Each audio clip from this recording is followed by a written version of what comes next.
শান্তি। 30/5/2024 প্রাতঃমুরলি। ওম শান্তি। বাপদাদা মধুবন।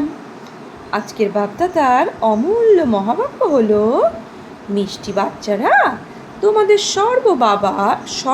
সবার প্রথমে নিশ্চয় হতে হবে যে আমাদের পড়াচ্ছেন যিনি, তিনি হলেন স্বয়ং শান্তির সাগর, সুখের সাগর, আমাদের বাবা। কোনো মানুষ কাউকে সুখ দিতে পারে না, তাহলে নিশ্চয় করতে হবে সর্বপ্রথমে আমাদের পড়াচ্ছেন যিনি, তিনি হচ্ছেন শান্তির সাগর, সুখের সাগর, আমাদের বাবা। কোনো মানুষ কাউকে সুখ শান্তি দিতে পারে না, একমাত্র পরমপিতা পরমাত্মা বাবাই দিতে পারে। প্রশ্ন, সব থেকে উঁচু লক্ষ্য কোনটা? সেই উঁচু লক্ষ্যে পৌঁছানোর পুরুষার্থ কি? বাবা বলছেন সব থেকে উঁচু লক্ষ্য কোনটা, আর সেই উঁচু লক্ষ্যে পৌঁছানোর পুরুষার্থ কি? উত্তর, 1. বাবার স্মরণ অবিচল হয়ে যাবে, বুদ্ধি আর কোনো দিকে যাবে না। এটা হলো উঁচু লক্ষ্য। এর জন্য আত্মা অভিমানী হওয়ার পুরুষার্থ করতে হবে। যখন তোমরা আত্মা অভিমানী হয়ে যাবে, তো সব ভাবনা সমাপ্ত হয়ে যাবে, বুদ্ধির অস্থিরতা বন্ধ হয়ে যাবে, দেহের প্রতি একেবারেই দৃষ্টি যাবে না। এটাই হলো লক্ষ্য, আর এর জন্য আত্মা অভিমানী ভব। ওম শান্তি। আত্মারূপী বাচ্চাদের প্রতি আত্মাদের পিতা বসে বোঝাচ্ছেন। ওনাকে আত্মাদের পিতা বলা যাবে না। কাকে? ব্রহ্মা বাবাকে। আত্মাদের পিতা কাকে বলা হবে? স্বয়ং পরমপিতা পরমাত্মা নিরাকার জ্যোতিবিন্দু শিবকে। আজকের দিনকে সদ্গুরুবার বলা হয়। ওই দিন বৃহস্পতিবার ছিল, তাই বাবা বলছেন আজকের দিনকে সদ্গুরুবার বলা হয়। গুরুবার বলা ভুল হবে। সদ্গুরুবার, গুরু তো অনেক আছে, সদ্গুরু একজনই। অনেকে আছে যারা নিজেকে গুরুও বলে, সদ্গুরুও বলে। এখন তোমরা বাচ্চারা বোঝো যে গুরু আর সদ্গুরুতে তো পার্থক্য আছে। সৎ অর্থাৎ ট্রু, অর্থাৎ সত্য, আর সত্য একমাত্র নিরাকার পিতাকে বলা হয়, মানুষকে নয়। সত্যিকারের জ্ঞান তো একই বাবার জ্ঞান, সত্যিকারের জ্ঞান তো একইবার জ্ঞান সাগর বাবা এসে দেন। মানুষকে সত্যিকারের জ্ঞান দিতে পারে না। এক নিরাকার পিতাই সত্য। এনার নাম তো ব্রহ্মা, ইনি কাউকে জ্ঞান দিতে পারেন না। ব্রহ্মার মধ্যে কোনো জ্ঞানই ছিল না। এখানে বলবো এনার মধ্যে সমস্ত জ্ঞান তো নেই, তাহলে এখনো কি বলবো? ব্রহ্মার মধ্যে সমস্ত জ্ঞান তো নেই। সম্পূর্ণ জ্ঞান তো জ্ঞান সাগর পরম পিতা পরমাত্মার মধ্যে আছে। এখন এরকম কোনো মানুষ নেই যে নিজেকে সদ্গুরু বলতে পারে। সদ্গুরু অর্থাৎ সম্পূর্ণ সত্য। তোমাদের যখন সত্য হয়ে যাবে, তখন আবার এই শরীর থাকবে না। মানুষকে কখনো সদ্গুরু বলা যায় না। মানুষের মধ্যে তো এক পাই শক্তিও নেই। ইনি নিজেই বলেন, আমিও হলাম তোমাদের মতো মানুষ, এর মধ্যে শক্তি কথা উঠতে পারে না। এত বাবা পড়ান, বলছে এ তো বাবা পড়ান নাকি ব্রহ্মা? এই ব্রহ্মাকেও ওনার থেকে পড়ে আবার পড়ান। বাবা ব্রহ্মাকেও শিব বাবা পড়ান, এই ব্রহ্মাও ওনার থেকে পড়েন, অর্থাৎ শিব বাবার থেকে পড়েন আর আমাদেরকে পড়ান। এই তোমরা যারা নিজেদের ব্রহ্মা কুমার কুমারী বলো, তারাও পরমপিতা পরমাত্মার সদ্গুরু থেকে পাঠ নাও। তো আমরা পরমপিতা পরমাত্মা, আমরা ব্রহ্মা কুমারীরা সদ্গুরু বাবার থেকে পড়াশুনো করি, পাঠ নিই। তোমাদের শক্তি ওনার কাছ থেকে প্রাপ্ত হয়। শক্তি মানে এরকম নয় যে কাউকে ঘুষি মারলে পড়ে যাবে না, এ হলো আত্মিক শক্তি, যা আত্মাদের পিতার দ্বারা প্রাপ্ত হয়। স্মরণের শক্তির দ্বারা তোমাদের শান্তি প্রাপ্তি, আর পড়াশুনোর দ্বারা তোমাদের সুখ প্রাপ্তি হয়। বাবাও পড়ান। ইনি হলেন, বলছে ইনিও ব্রহ্মা বাবার অর্থাৎ পড়েন, স্টুডেন্ট হন। ব্রহ্মা বাবা কি শিব বাবার স্টুডেন্ট, তাই উনিও পড়েন। দেহধারী যারাই আছে তারা সকলেই হলো স্টুডেন্ট। বাবার তো দেহ নেই, তিনি হলেন নিরাকার, উনিই এসে পড়ান। যেরকম অন্যান্য স্টুডেন্ট পড়ে সেরকম তুমিও পড়ো, এতে পরিশ্রমের ব্যাপার নেই। পড়াশোনা চলাকালীন ব্রহ্মচর্যে থাকে। ব্রহ্মচর্যে থেকে কখনো পাঠ সম্পূর্ণ করে তারপর তখন বিকারের দ্বারা পতন ঘটে। মানুষ তো দেখতে মানুষেরই মতো। বাবা বলছেন মানুষ তো দেখতে মানুষেরই মতো। তো বাবা বলছেন, বলে এই অমুক হলো মানুষ, এ হলো LLB, এ হলো অমুক অফিসার। পড়াশোনায় বলছে পড়াশোনার উপর টাইটেল প্রাপ্তি হয়ে যায়, দেখতে তো সেই হলো। ওই ঈশ্বরীয় পড়াশোনা কীরকম, দেখতে তো সেই হলো। ওই শরীরের পড়াশুনো কীরকম তাও তোমরা জানো। সাধু সন্ত ইত্যাদি যারা শাস্ত্র পড়ে আর পড়ায় তাদের বড়াই করার কিছু নেই, ওতে কারোর শান্তি তো প্রাপ্ত হয় না। এরা নিজেরাও শান্তির জন্য ঠক্কর খেতে থাকে। জঙ্গলে জঙ্গলে যদি শান্তি থাকতো তবে আবার ফিরে আসতে। বলছে তাহলে আবার ফিরে আসতো কেন জঙ্গল থেকে? মুক্তি তো কেউই পায় না। যারা এই ভালো ভালো নামী গ্রামী রামকৃষ্ণের পরমহংস ইত্যাদি ছিলেন তারাও সবাই পুনর্জন্ম নিতে হতো, তাদেরও সবাই পুনর্জন্ম নিতে হতো, আর পুনর্জন্ম নিতে নিতে নিচে নেমে এসেছে। মুক্তি, জীবন মুক্তি কেউই পায় না। তম প্রধান হতেই হয়, দেখতে তো কিছু মনে হয় না। কাউকে জিজ্ঞাসা করো তুমি গুরুর কাছে কি পাও, বলবে শান্তি পাওয়া যায়, কিন্তু কিছুই পাওয়া যায় না গুরুর কাছে, লৌকিক গুরুর কাছে। তো শান্তির অর্থই জানে না তারা। বাচ্চারা তোমরা এখন বুঝতে পারো। বাবা হলেন জ্ঞানের সাগর, আর কোনো সাধু সন্ত গুরু ইত্যাদি শান্তির সাগর হতে পারে না। মানুষ কাউকে সত্যিকারের শান্তি দিতে পারে না। বাচ্চারা তোমাদের সর্বপ্রথমে নিশ্চয়ই হতে হবে শান্তির সাগর। তোমাদের শান্তির সাগর এক বাবাই, যিনি আমাদের পড়ান। সৃষ্টির চক্র কি ভালোভাবে ঘোরে, বলছে সৃষ্টির চক্র কি ভালোভাবে ঘোরে সেটাই বাবা বুঝিয়েছেন। সত্য, ত্রেতা, দাপর, কলি, এভাবে সৃষ্টিচক্র অনাদিকাল থেকে ঘুরেই আসছে, তাই না? অনাদি ড্রামা। তো বাবা বলছেন সৃষ্টিচক্র কিভাবে ঘোরে।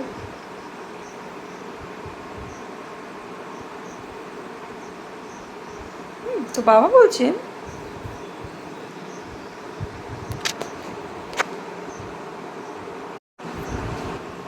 সৃষ্টির চক্র কিভাবে ঘোরে সেটাও বাবা বুঝিয়েছেন।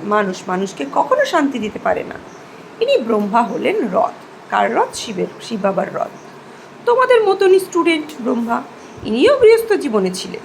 বাবাকে শুধুমাত্র নিজের রথ লোন হিসাবে দিয়েছেন, শরীররূপী রথকে, তাও বানপ্রস্থ অবস্থায়। তোমাদের বোঝানোর জন্য হলেন এক বাবা। সেই বাবা বলেন সকলের নির্বিকারী হতে হবে। যারা নিজে নির্বিকারী হতে পারে না তারা অনেক ধরনের কথা বলে, গালিও দেয়। মনে করে আমাদের জন্মান্তরের ভোজনে যা বার উত্তরাধিকার পাওয়া গেছে সেটা ত্যাগ করায়। এখন ত্যাগ তো করান সেই অসীম জগতের পিতা, এনাকে অর্থাৎ ব্রহ্মা। উনি অর্থাৎ শিব বাবা ছাড়িয়েছেন। তো ব্রহ্মাকে শিব বাবা ছাড়িয়েছেন। বাচ্চাদের বাঁচানোর চেষ্টা করেন, যারা বেরোতে পারে তাদের বের করেন।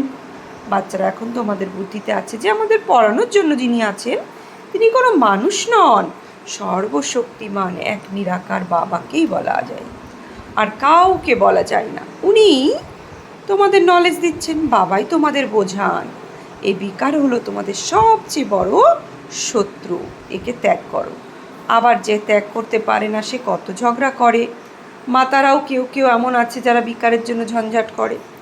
এখন তোমরা হলে সঙ্গম যুগে, এটাও কেউ জানে না যে এটা হলো পুরুষোত্তম সঙ্গম যুগ। বাবা কত ভালোভাবে বোঝান। অনেকেই আছে যাদের সম্পূর্ণ নিশ্চয় রয়েছে, কারো সেমি নিশ্চয়, কেউ 100 ভাগ, কেউ বা 10 ভাগ নিশ্চয়। এখন ভগবান শ্রীমত দেন, বাচ্চারা আমাকে স্মরণ করো। এ হলো বাবার অনেক বড় ফরমান। নিশ্চয় হলে তবে না সেই আদেশ অনুযায়ী চলবে। বাবা বলেন, আমার মিষ্টি বাচ্চারা, তোমরা নিজেদের আত্মা মনে করে বাবাকে স্মরণ করো। এনাকে স্মরণ করতে হবে না। আমি বলি না, বাবা আমাদের দ্বারা তোমাদেরকে বলেন।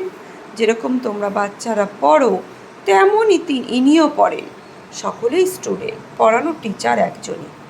ওখানে সব মানুষ পড়ায়, এখানে তোমাদের ঈশ্বর পড়ান। তোমরা অর্থাৎ আত্মারা পড়ো, তোমাদের আত্মা আবার পড়ায়ও। এর জন্য খুব আত্ম অভিমানী হতে হবে। ব্যারিস্টার, ইঞ্জিনিয়ার আত্মাই হয়। আত্মার এখন দেহ অভিমান এসে গেছে। আত্ম অভিমানী বদলে দেহ অভিমানী হয়ে পড়েছে। যখন আত্মা অভিমানী হবে তখন ভিখারি বলা যাবে না। তাদের কখনো ভিখারি মনোভাব আসতে পারে না। দেহ অভিমান থেকেই ভিখারি মনোভাব আসে। আবার ভিখারির দৃষ্টি দ্বারাই দেখে। দেবতাদের কখনোই বিকার দৃষ্টি হতে পারে না। জ্ঞানের দ্বারা আবার দৃষ্টি পরিবর্তন হয়। সত্য যুগে তো আর এরকম বাবাকে ভালোবাসবে না, ডান্স করবে না, অর্থাৎ খুশির ডান্স। সেখানেও পারস্পরিক ভালোবাসা থাকবে, কিন্তু তাতে বিকারের দুর্গন্ধ থাকবে না। জন্ম জন্মান্তর বিকারে থাকে। সেই নেশা থেকে মুক্ত হতে খুবই সমস্যা হয়। বাবা নির্বিকারই করে তোলেন তো কোনো কন্যা একদম মজবুত হয়ে যায়। ব্যাস, আমাকে তো নির্বিকারী হতেই হবে। আমি একলা ছিলাম, একলা আমাকে যেতে হবে। কেউ ওদের সামান্য টাচ করলে মোটেই ভালো লাগে না। স্পর্শ করলে বলে আমাকে স্পর্শ করবে না। বলছে এ আমাকে স্পর্শ করবে কেন? এর মধ্যে বিকারী দুর্গন্ধ আছে। বিকারী আমাকে যেন টাচও না করে। এই লক্ষ্য তোমাদের, যে লক্ষ্যে তোমাদের পৌঁছাতে হবে, অর্থাৎ বুদ্ধিরূপী পাত্রে বিকারে টাচ পর্যন্ত যাতে না হয়। দেহের দিকে দৃষ্টি যেন একদমই না থাকে। সেই কর্মাতীত অবস্থা এখন তৈরি করতে হবে। এখনো পর্যন্ত এরকম কেউ নেই যে শুধুমাত্র আত্মাকেই দেখে। এটাই হলো লক্ষ্য থাকে। বাবা সর্বদা বলতে থাকেন, বাচ্চারা নিজেদের আত্মা মনে করো।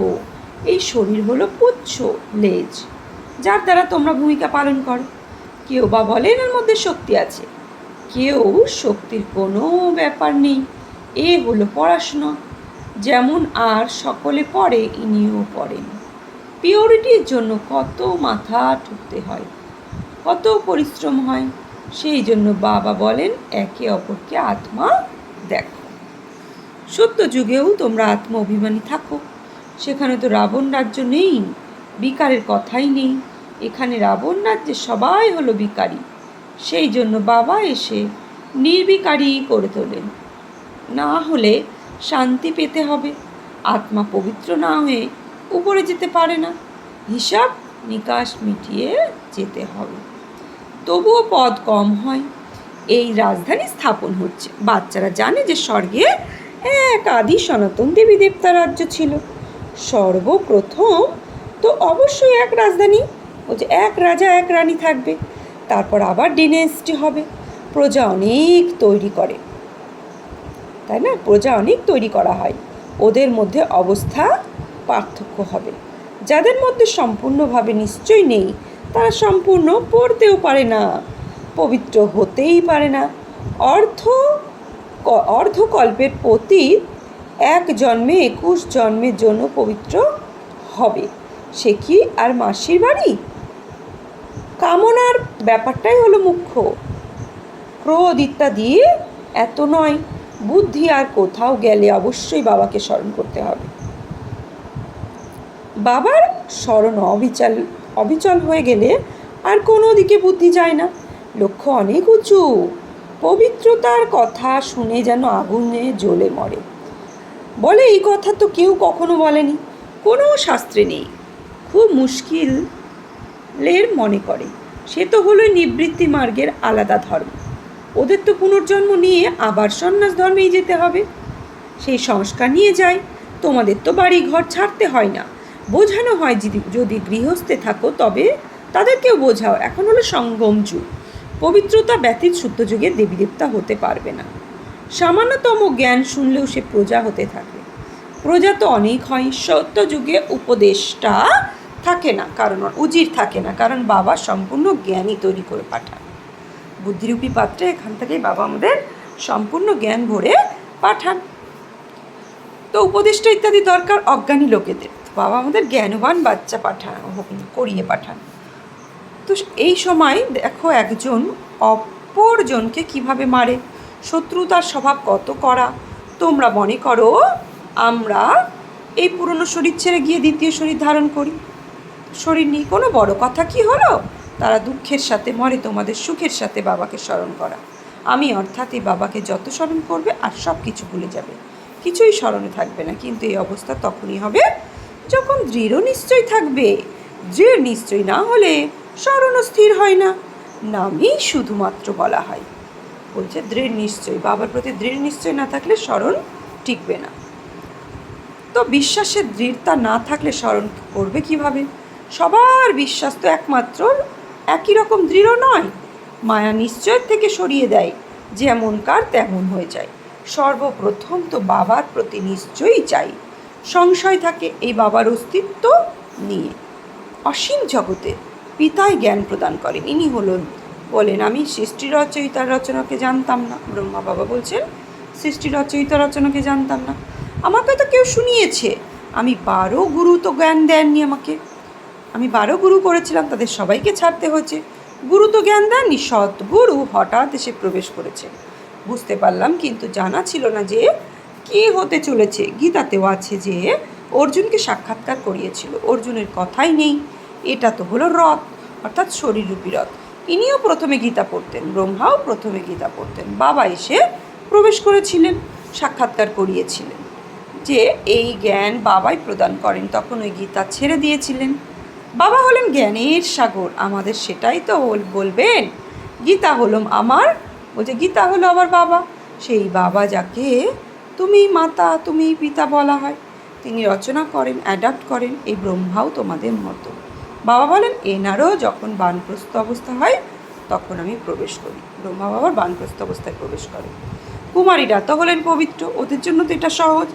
বিবাহের পর কত সম্বন্ধ বেড়ে যায়, সেই জন্য দেহি অভিমানী হতে পরিশ্রম করতে হয়। বাস্তবে আত্মা হলো শরীর থেকে আলাদা, কিন্তু অর্ধকল্প দেহ অভিমানী থেকেছে। বাবা এসে তোমাদের অন্তিম জন্মে দেহি অভিমানী বানাচ্ছে, আত্মচেতনায় জাগৃতি করেন। তাই তো কঠিন ব্যাপার মনে হয়, পুরুষার্থ করতে করতে কত অল্পই মাত্র পাশ করে, অষ্টোত্তর উদ্ভাসিত হয়। আত্ম অভিমানী হতে অনেক পরিশ্রম। আচ্ছা, মিষ্টি মিষ্টি হারানিধি বাচ্চাদের প্রতি মাত পিতা বাপদাদা স্মরণে স্নেহ সুমন আর সুপ্রভাত। আত্মাদের পিতা তার আত্মারূপী বাচ্চাকে জানাচ্ছে নমস্কার, আমরা আত্মারূপী বাচ্চারা আত্মারূপী বাপদাদাকে জানাচ্ছি নমস্কার, সুপ্রভাত, ধন্যবাদ। ধারণার জন্য মুখ্য সার, জ্ঞানের দ্বারা নিজের দৃষ্টি পরিবর্তন করতে হবে, আত্ম অভিমানী হয়ে বিকারী চিন্তাভাবনাকে সমাপ্ত করতে হবে। কোনো রকম বিকারের দুর্গন্ধ যেন না থাকে, দেহের প্রতি যেন একদমই দৃষ্টি না যায়।